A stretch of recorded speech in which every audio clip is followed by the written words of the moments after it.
Now, this is going back into my wild days. We're moving on down the line. I'm still out in California, and I happen to meet a guy named Sly Stone.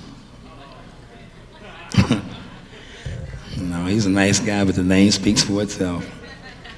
And we were partners, born under the same sign, Pisces. Do we have any Pisces in the house? Anyway, we were riding one night, and we were stopped by a couple of friends that we had done some business with in the past. Bob Krasnow and Tommy Lee Plumer had a record company called Blue Thumb Records. And they had an artist over here from South America called Gabor Szabo. So they asked me, say, what would it take you to get interested in producing this album on Gabbor? I said, well, if I could get a check right now for maybe 30, 40,000, I could really get into a creative mood.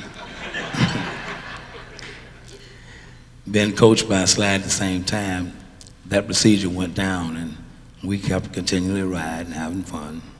You know, I don't say what kind of fun, but we were having big fun. They called us in traffic about a week later and said, how's those songs coming? I said, oh man, it's amazing, you just stopped me. I just came up with an idea, a song called Rap. I said, rap, what does it sound like? Well, I'll show you when we get in the studio. So I get out of that, Bill out of that.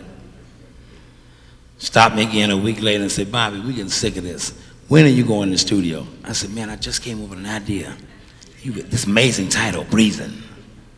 So they said, we're gonna breeze your ass right on to the studio. So they booked the studio, and I made every song up on the spot. Never went through it or nothing, just started playing different riffs. They said, what is that called? Mean Boom. What is that called? Light Storm. Oh man, that's fantastic. Light Storm, write it down, you know. So it kept on going. Then one time I started playing a song called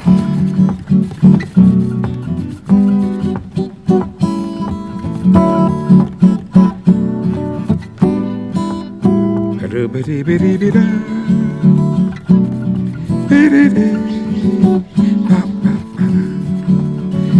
was jumping up there. Yeah, man, that's a great one. We love it. So that's the story go. And then I gave Gabbor, I said, play the melody that I'm singing.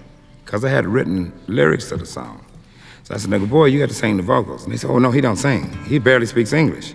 But he was Pisces, and I'm a Pisces. So I said, oh, man, Pisces are daring. Come on, sing the song. He said, I can't sing. So he said, I'll play the melody, though. And that's where the song came about. So we cut it.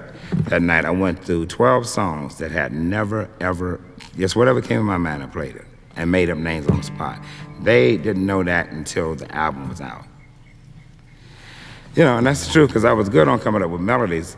I was slower coming up with lyrics, because lyrics take some thought, you know, and to put it together, but I could just knock out, because I'm a guitarist, and I'd be playing for Sam Cooke and Ray Charles and Dionne Warwick, and then the list goes on. That's the way that song came about. So then I was disgusted because I wanted to try to find someone that had that song.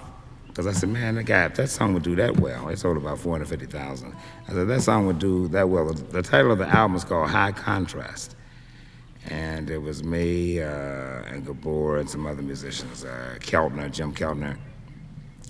And so 10 years later, this song became a standard with Gabbor. But Gabbor died of an overdose. And 10 years later, Tommy Lee Plumer was producing George Benson. Sorry, George. And they called me up one day. I'm broke again. You know, he called me up one day, things weren't going well, and it says, man, we're Capitol, and we want to cut Breezin. George Benson's gonna cut it. And we want you to come down and play on the session, because we need that rhythm, that feel you got. And so I kept saying, oh man, I'm not going down there, man. That guy's saying jazz, and ain't no sell no records, it's a waste of time. So my old lady says, well, you ain't got no money. And Lisa said they're gonna pay you double scale, you get that money. So I said, yeah, but boy, I'm saying just to go down there and deal with it. I don't wanna go down there, I just don't wanna go nowhere. I don't wanna do no music, and I'm in a whole another frame of mind. So every day they call, and I say, I'll be there tomorrow. The next day they call and say, man, I'll be there tomorrow. So it was on a Saturday. They said, this is the last day. Bobby, come and do the song, man. We really would appreciate it. We'll give you the money up front right away. When you walk in, you get your money. It's $600, $700. So I went in, and then And I walked in, I met George, and George was saying that he sing, and he wanted to sing, but at that time he wasn't really sure that he wanted to do a vocal. You know, but if I'd known he sung like that, I would have choked him to make him sing that song. But he decided, no, man, I want to play it like he did. I just want to do the instrumental. So that's all, man, the song, nobody's never done the song complete. To this day, it has not been done complete. George recorded the song. It was me, George, Philip Church, I don't know, I think Herbie Hancock.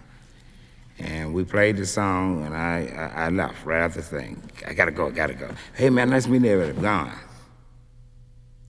About 6 weeks later, the song was over 3 million units.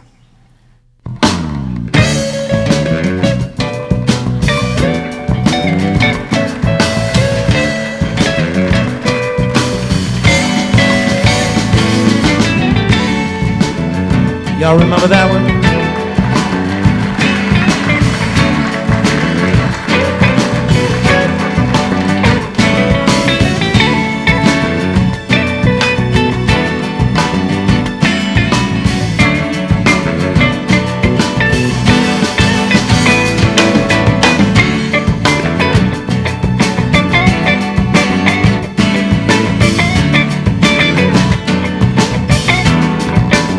Check your lyrics here. Breezin', breezin' through it all. Even though life has its ups and downs, I'm gonna breeze on through it all.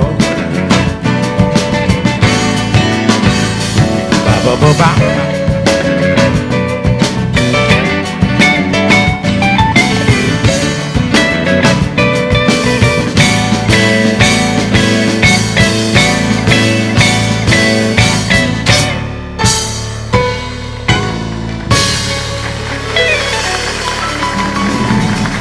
Thank you.